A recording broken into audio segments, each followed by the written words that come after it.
Meu nome é Joandre Antônio Ferraz, eu sou advogado e comecei a atuar no turismo em 18 de maio de 1970 na Embratur, levado então por um dos diretores da época, Pedro Magalhães Padilha, que integrou a primeira diretoria da Embratur, presidida pelo Joaquim Xavier da Silveira, aqui no escritório da Embratur em São Paulo.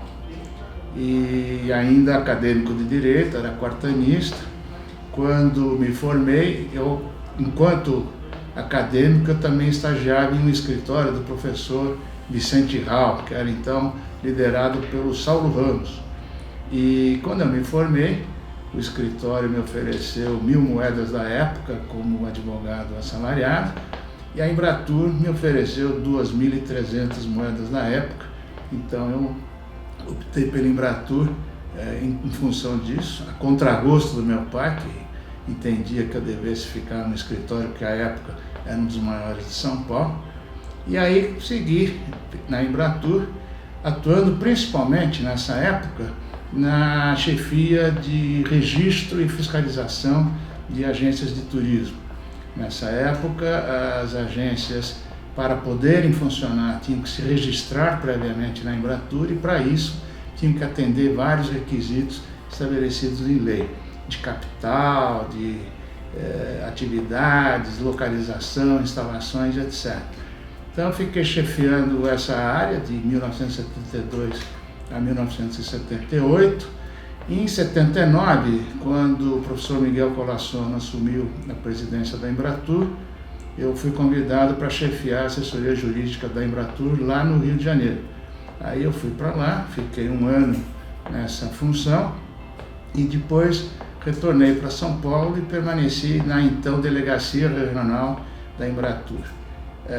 Antes disso ainda, de ir para o Rio de Janeiro, houve uma fase na gestão do Said Fará que a Embratur lançou o VTD, o Voo de Turismo Doméstico, que era um programa de charter parcial de aeronaves com 30% de desconto para tentar estimular o turismo interno, e nós era responsável pela aprovação de cada VTD feito em toda a região sul do país.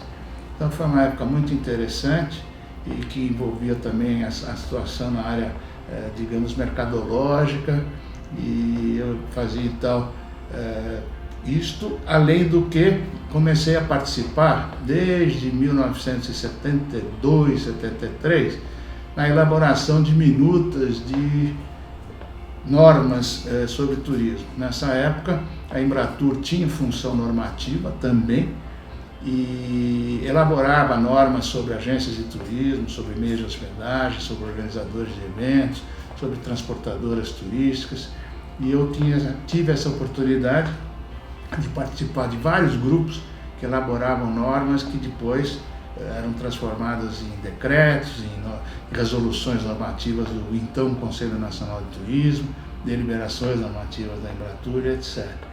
E nesse mesmo período, 78, 79, eu comecei a escrever para um veículo de turismo, Hotéis do Brasil, editado pelo saudoso Celeste Boniatti, e sobre matérias jurídicas, ordenação jurídica do turismo, política nacional do turismo, que eram matérias tratadas em leis, decretos. Na época não eram nem leis, eram decretos-leis, que na época do regime militar era o próprio executivo quem legislava, então eram decretos-leis e não leis, e o Senetur com resoluções normativas e assim por diante.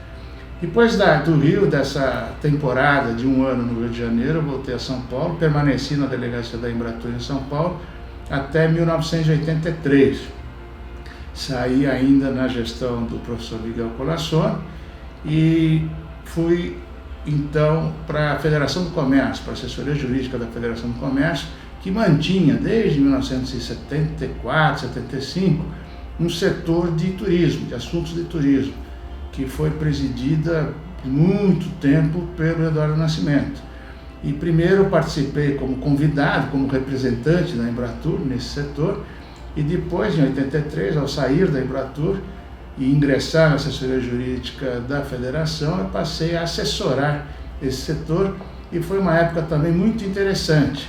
Foi na Federação do Comércio que nasceu o projeto do chamado Dólar Turismo, em 1983, liderado pelo Eduardo Nascimento, que fez uma verdadeira via crucis junto à autoridade, junto ao mercado como um todo, para tentar convencer que o câmbio turismo, o câmbio livre para turismo, seria uma atitude muito mais acertada do que o fechamento da compra de dólar para turismo, que tinha sido instituído ainda em 1973 pelo ministro Mário Henrique Simons. E, curiosamente, o governo proibiu a venda de dólar para quem viajasse, mas evidentemente não proibiu que as pessoas viajassem.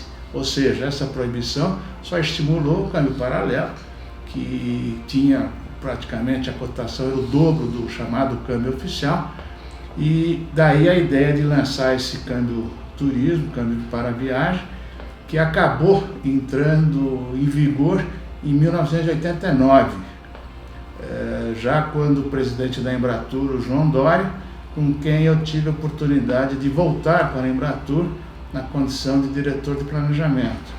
E aí eu fui incumbido até por ele de, junto ao Banco Central, ir conversando sobre o assunto e finalmente conseguimos, depois de alguns anos, que fosse instituído o câmbio viagem, que perdura até hoje, que é o chamado câmbio flutuante para viagem. Depois dessa época, então, eu fui diretor de planejamento da Embratur com o João Doria. Foi uma época também muito interessante, eram todos muito novos, né? O próprio João e os diretores dele, Luiz Lara, Eduardo Culturato e o James Rubio, e chamava até o pessoal do Rio, né? Da Embratur do Rio, chamavam todos esses personagens de menudos, né? E o João Doria, que era o mais, digamos, idoso deles, tinha nessa época, acho que 30, 31 anos, e eu tinha 37, algo assim. Então, meu apelido lá na época era Menudão, porque eu era bem mais velho do que os mais jovens ali presentes.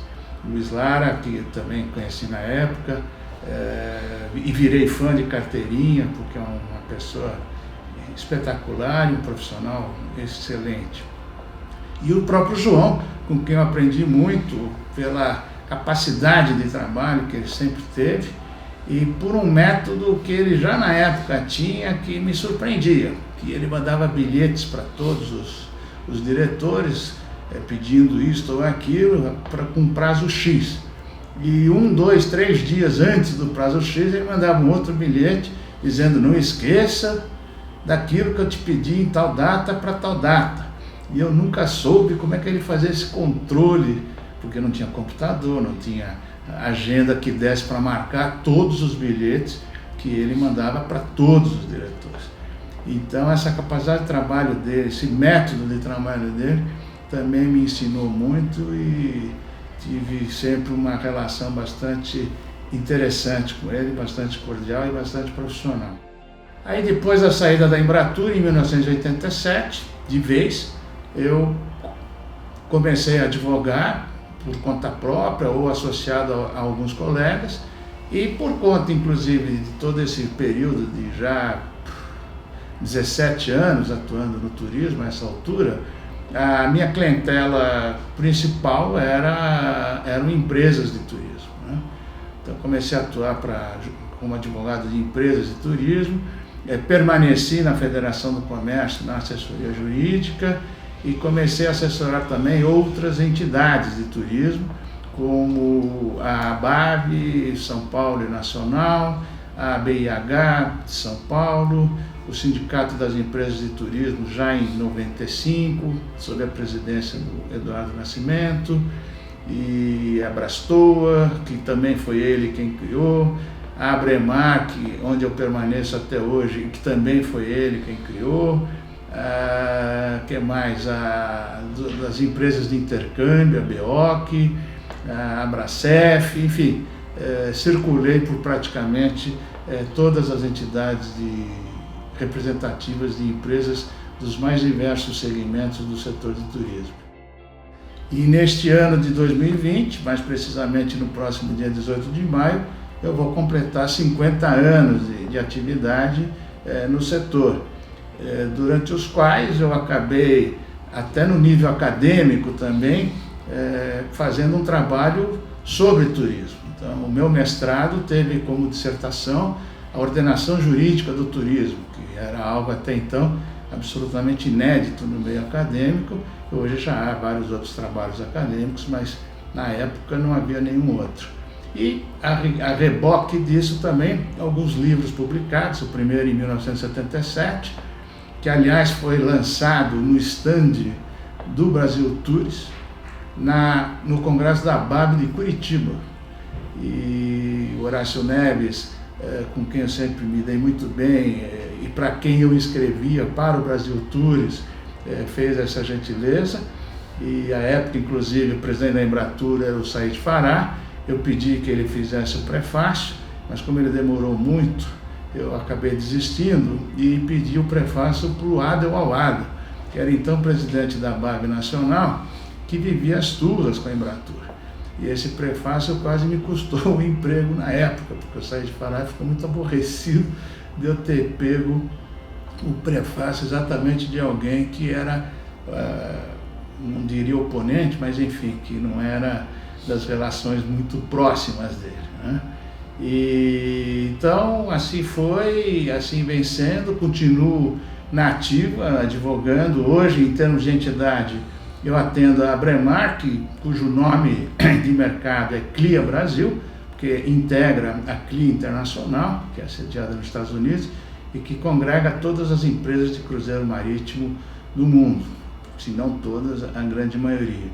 E advogo para várias empresas, não só de turismo, mas ainda tenho como clientela preponderante as empresas de turismo. Então, essa é a história, esse é o meio século de atuação que eu posso reportar, lembrando apenas que, além desse primeiro livro lançado em 77, no stand do Brasil Tours, no Congresso da ABAB em Curitiba, depois eu lancei em 1992 um segundo livro, Regime Jurídico do Turismo, que nada mais foi do que a edição da minha dissertação de mestrado, pela editora Papiros de Campinas. Depois, em 1995, lancei um terceiro livro pela Manoli, que é Contratos em Viagens, Obrigações e Contratos em Viagens de Turismo.